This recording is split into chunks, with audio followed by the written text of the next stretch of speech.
kita selalu terdorong untuk melakukan hal itu terus ya, sehingga perasaan negatif kita itu atau emosi negatif kita itu tersingkirkan gitu. Yang intinya kita harus positif, kita harus semangat. Padahal Iya, yang namanya manusia itu kan bukan robot ya. Ada kalanya manusia itu capek, lemah, betul. letih, lesu gitu ya. Tiga Mhm. L itu tadi. Halo Mas Eka, Halo selamat Mbak pagi. Mari Nadine, duduk di selamat sini. pagi. Selamat pagi. Gimana Mas kabarnya hari ini? Alhamdulillahirabbil alamin. Baik Mbak Alhamdulillah Nadine. baik Ya. ya. Kalau boleh tahu dari mana nih Mas? Rapi banget kayaknya hari ini. Wah, ini kebetulan habis dari kegiatan sih Mbak. Kegiatan dari eksternal atau dari apa tuh Mas? Kegiatan eksternal. Kegiatan Ya, eksternal. betul. Kegiatan apa kalau boleh tahu? Kegiatan kerja dan juga kegiatan kepanitiaan Mbak.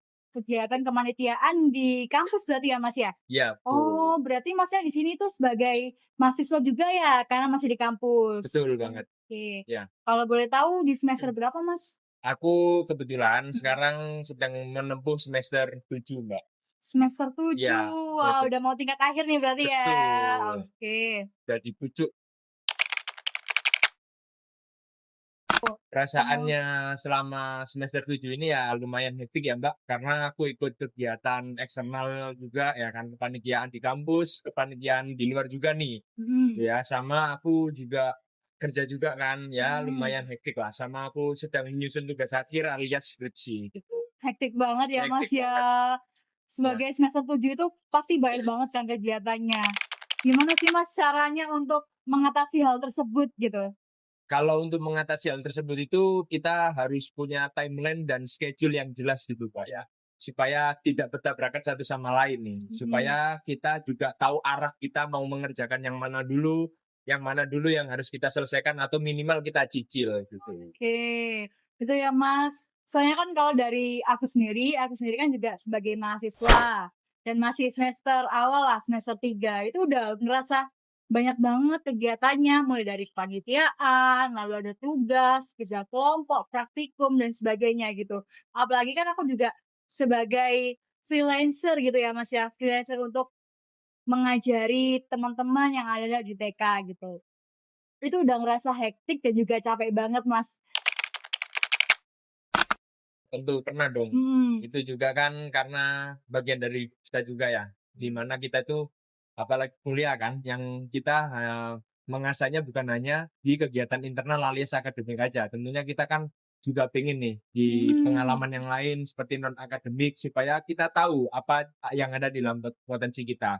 Tentunya aku juga pernah ngerasain nih kayak Mbak, yaitu hektik ya, kening gitu, overheat dan aku juga pernah ngerasain yang namanya burnout juga, Kak, gitu. burnout. Oh, pernah Betul, denger istilah burnout ya, Mas, ya? iya. Iya, itu biasanya di TikTok lagi booming banget tuh, burnout karena kebanyakan kepanitiaan gitu. Itu Betul. emang bener apa gimana sih, Mas? Nah, burnout itu bener banget adanya, Betul, Mbak, bener betul. banget, Ya, bener. Kalau boleh tahu sebagai mahasiswa gitu ya, Mas, ya, burnout itu sebenarnya apa sih dan kenapa gitu? burnout itu adalah satu kondisi di mana kita merasakan yang namanya kita kenal dengan istilah umumnya itu kayak linglung gitu, Mbak.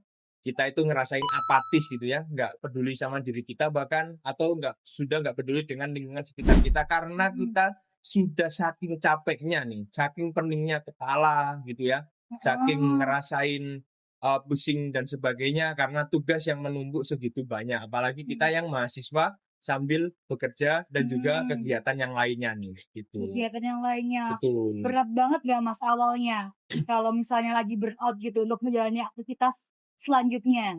Tentu berat banget, Mbak, ya. Rasanya kayak hampa gitu ya, di dalam diri kita itu hampa ya. Orang burnout itu rasanya hampa ya, Mbak. Yang pertama itu hampa banget. Dan pasti untuk menjalani kegiatan itu pastinya berat. Untuk memulai itu kita juga bingung, linglung, mulai dari mana itu pasti rasanya berat. Oh gitu. Pertama pasti berat banget untuk dari Betul, aktivitas ya Mas ya. ya. Berarti ada faktor-faktornya nih yang membuat dia bisa males ya mungkin, nggak mau ngelakuin aktivitas dan sebagainya. Faktornya ada banget, Pak. Karena faktor-faktor yang menyumbang terbesar untuk burnout ini itu karena dari faktor eksternal nih. Mungkin di satu sisi kita kurang dukungan gitu ya. Apalagi mahasiswa yang rantau-rantau juga kan, itu biasanya Bener. tingkat burnout-nya lebih nambah gitu. Karena dia juga kadang kos sendirian, gitu kan. Faktor eksternal itu ya mungkin kurang dukungan dari teman sebaya, dari dosen mungkin ya, dari rekan kerja ataupun sebagainya. Itu faktor yang menyebabkan burnout malah menambah parah gitu, Mbak.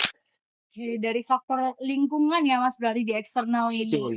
Berarti ada juga faktor yang ada di dalam dirinya sendiri gitu ya Mas ya. Betul. Contohnya kayak gimana tuh Mas kalau dari diri sendiri? Kalau di dalam diri sendiri ya, dari faktor Hmm, internalnya, itu biasanya kita sering nih kayak nggak punya timeline yang jelas gitu ya. Itu kan berangkatnya dari dalam diri kita sendiri gitu ya. hmm, Kemudian kita kurang bisa mengelola coping stress gitu ya, mengelola stres kita dengan baik sehingga burnout ini semakin menjalar gitu kan, semakin menjalar ya. hmm. Dan kalau kita memiliki coping yang baik ya, stres yang baik, itu burnout-nya kemungkinan kecilnya juga akan berkurang ya. Bukan hilang sepenuhnya tapi berkurang. Hmm. Berkurang tuh maksudnya dari yang tinggi ke rendah apa gimana Mas? Apakah burnout itu nggak bisa hilang atau gimana? Burnout itu tentunya tidak bisa hilang ya. Selama kita masih hidup, burnout itu akan tetap ada. Karena itu berhubungan dengan psikis kita gitu ya, yang larinya ke fisik kita, terutamanya dalam pikiran nih, dalam pikiran, dalam otak gitu Mbak. Itu yang menyebabkan fisik kita itu seperti orang linglung gitu ya. Seperti orang linglung. Oke. Aku juga dulu pernah sih Mas ngerasain kayak linglung banget karena banyak tugas, banyak kegiatan gitu. Nah, kalau dari aku sendiri tuh masih bingung cara untuk mengatasinya gimana. Karena kan sebagai awal mahasiswa nih pasti kan susah banget untuk mengatasi burnout. Kalau sebagai Mas yang sudah banyak semesternya, gimana caranya untuk mengatasi biar kita itu nggak burnout lagi gitu? Supaya kita nggak burnout tentunya ya tidak bisa ya, tapi kita punya cara tersendiri untuk mengatasi burnout. Kalau dari caraku sendiri ya Mbak, aku itu menata timeline dan schedule itu tadi, dan aku mencari dukungan-dukungan sosial. Tuh. Itu langkah yang harus kita pahami gini, karena dukungan sosial itu sangat berpengaruh banget buat kita mengurangi burnout-nya. Ya, supaya kita nggak terlalu feeling lonely nih, Oh istilahnya kan iya. ada juga ya, feeling lonely Hmm. itu yang bisa menyebabkan kita burnout gitu.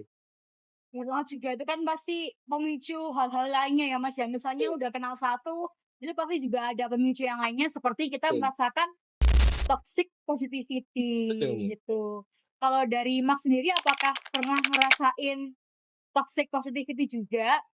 Ya, ini tentu aku pernah ngerasain ya. Hmm, Karena toxic positivity itu kan kita selalu terdorong untuk melakukan hal itu terus ya, sehingga perasaan negatif kita itu atau emosi negatif kita itu tersingkirkan gitu. Yang intinya kita harus positif, kita harus semangat. Padahal iya, yang namanya manusia itu kan bukan robot ya. Ada kalanya manusia itu capek, lemah, betul. letih, lesu gitu ya. 3 L Mhm, itu tadi. Seperti 3L. gadget-gadget pada umumnya yang hilang-hilang istilah gaulnya kan gitu. Mhm, Padahal, emosi negatif itu juga untuk mengontrol kita supaya emosi positif itu terbungkus dengan imbang gitu, Mbak, istilahnya, mhm. gitu. Nah, aku juga sering sih Mas dapat kata-kata dari teman-teman gitu, "Alah gitu doang capek, alah gitu doang nggak bisa." Nah, itu juga bisa membuat semakin motivasi untuk melakukan hal-hal yang lebih positif.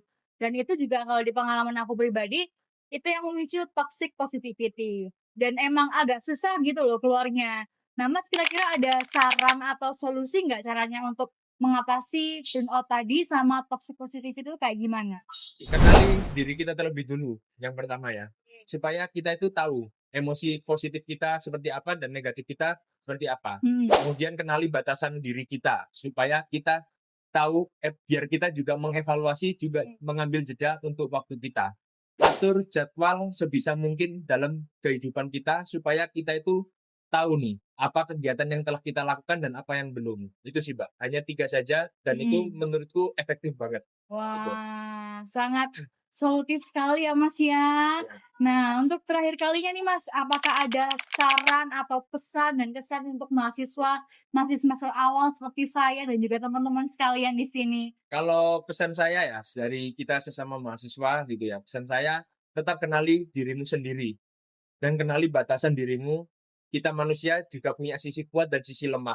Kita bukan malaikat.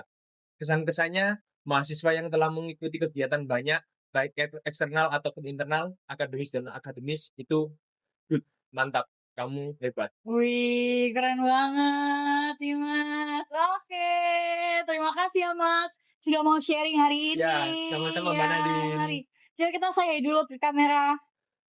Goodbye.